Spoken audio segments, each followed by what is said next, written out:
E aí, turma do bem? Estamos aqui entre o tanque 4 e 5, 25 de setembro, domingo. Acho que é 9 horas, 10 horas, não sei. Então, a gente teve não sei se quem acompanhou o canal aí viu que a gente teve na nossa primeira despesca uma bruxaria no tanque 5. Eu suspeitei primeiro de um tubo, depois eu suspeitei eventualmente da comporta da terceira comporta, né? Mas depois que nós abrimos, realmente a gente detectou o problema e era num tubo. Tá aqui o dano, ó. Esse é o tubo que nós tiramos de lá. É um tubo de esgoto de 300 milímetros, é o tubo que serve tanto para despesca como para comunicação com a ETRA, né? E ele estava aqui. Eu e o Mengo tiramos, abrimos, tiramos ele. Ó, Zaruk, o que houve? Deve ter um fantasma. Enfim, aí nós tiramos o tubo, substituímos, fizemos algumas luvas e tal e concretamos. O problema teve origem exatamente lá. É um tarugo de concreto que a gente fez sobre a emenda para evitar que o tubo flutuasse. A ideia inicial era de que o tubo estivesse todo envelopado por concreto como aqui. Na época da concretagem, eu tive a gente foi muito afoito, apesar de ser da área de engenharia, de construção. Eu fui afoito e não cuidamos exatamente como deveríamos das formas. Então a concretagem acabou acontecendo só embaixo dos tapumes. E essa região central, o tubo não foi envelopado. Eu pensei não ser necessário, porque não haveria peso, fora o peso da água, mas o tubo ficaria sempre também com água, então na época eu imaginei que não fosse necessário. Fizemos só uns tarugos para evitar que ele pudesse flutuar, né? Pois bem, ali embaixo daquele tarugo de concreto era onde estava exatamente a ponta do tubo conectado na luva da continuidade. E com a força da água, do tanque, mais o fluxo do escoamento da água, fez com que a ponta do tubo se dobrasse nesse formato aqui. E assim que entra o primeiro filete de água, junto com o fluxo da água, vem puxando mais água do tanque, exercendo maior força sobre o tubo, onde acontece essa deformidade. Ele não conseguiu se expandir muito para o lado. Para ele expandir para a lateral, ele teve que ser expulso de dentro do berço de concreto que havia ali no fundo. Pois bem, foi corrigido. Isso é a segunda vez que acontece. A primeira vez eu imaginei que fosse algo assim, que fosse um acaso, né? Mas não. Enfim, daqui do 4 para em direção ao 1, está tudo concretado, o tubo é totalmente envelopado. Do 5 em direção ao 9, está concretado basicamente embaixo dos tapumes, né? Dos taludes. Então, o que nós vamos fazer agora, aproveitando que a gente está finalizando a despesca, é aproveitar e fazer essa proteção, abrir. Ali é tudo, tem pequena camada de argila em cima, é só abrir e concretar.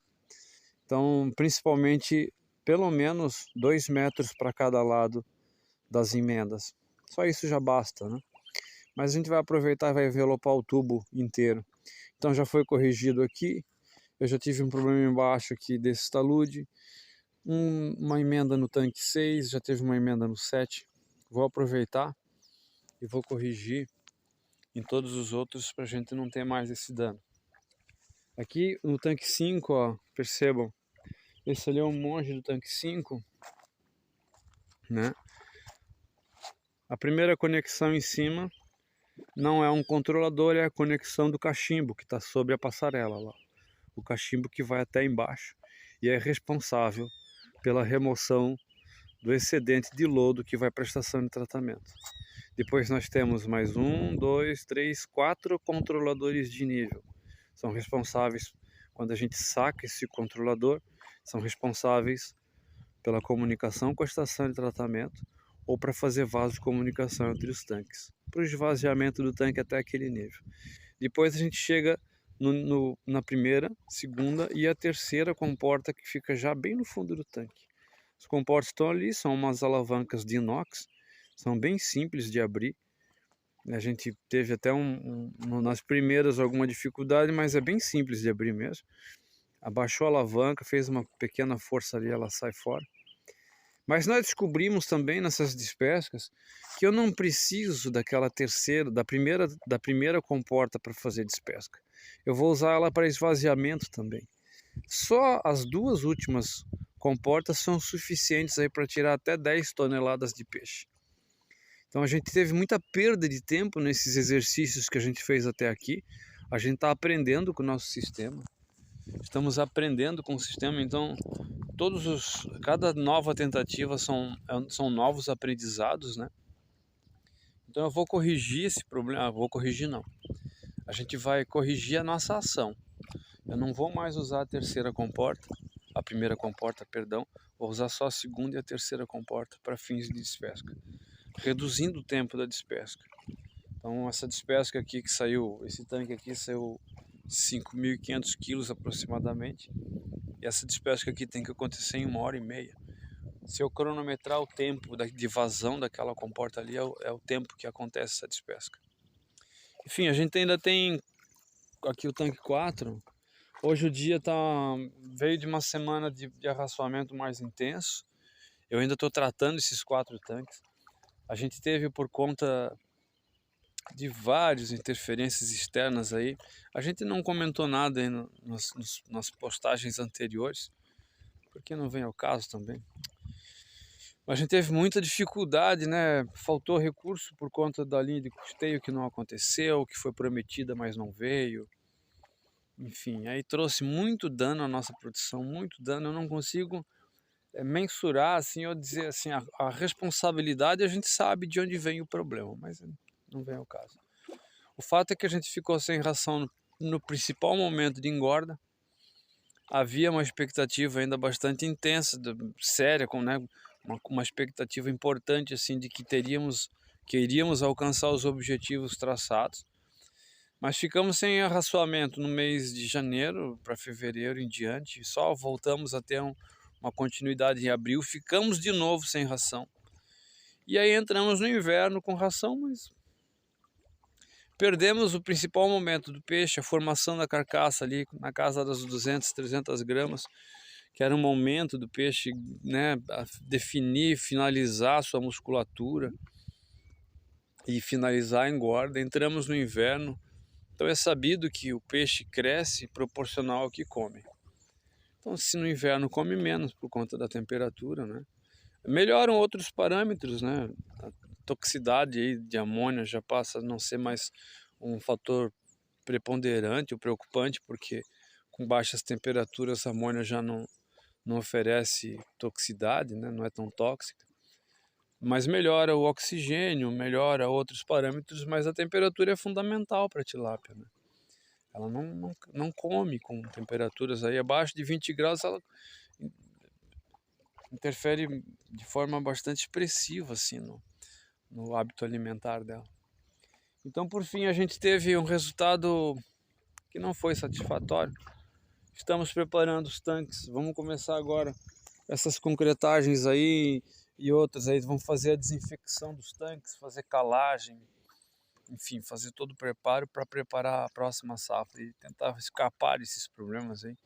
Estou tentando encontrar soluções aí para escapar desses danos gerados aí pela falta de recursos.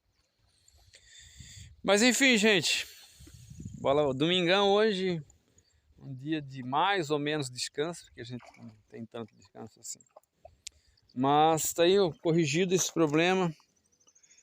Estamos iniciando preparativos para finalizar esses 4 tanques e iniciar um novo ciclo, corrigindo as falhas desse ano, tanto técnicas como administrativas, né?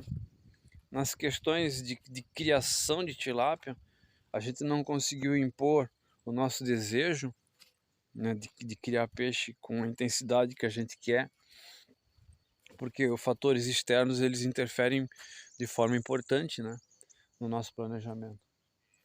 Mas tem um tanque vazio, ó. Tanque 5 vazio, a linha de Venturi está fora. Botei a lona ali porque teve um pequeno deslocamento da borda, a passarela, o monge, lá está o trapiche, embaixo os registros. Apesar da quantidade de boquinhas, né, isso é o que as tilápias fazem para expectativa de desova, né, de acasalamento, mas nós não tivemos alevinagem, não teve reprodução, apesar desse peixe ter ficado mais tempo que o ideal. O instinto do peixe ainda faz com que ela promova o ambiente para ela fazer acasalamento e reprodução, mas a gente não teve reprodução, o que é muito bom, né? Isso quer dizer que o nosso alevino teve uma boa reversão sexual.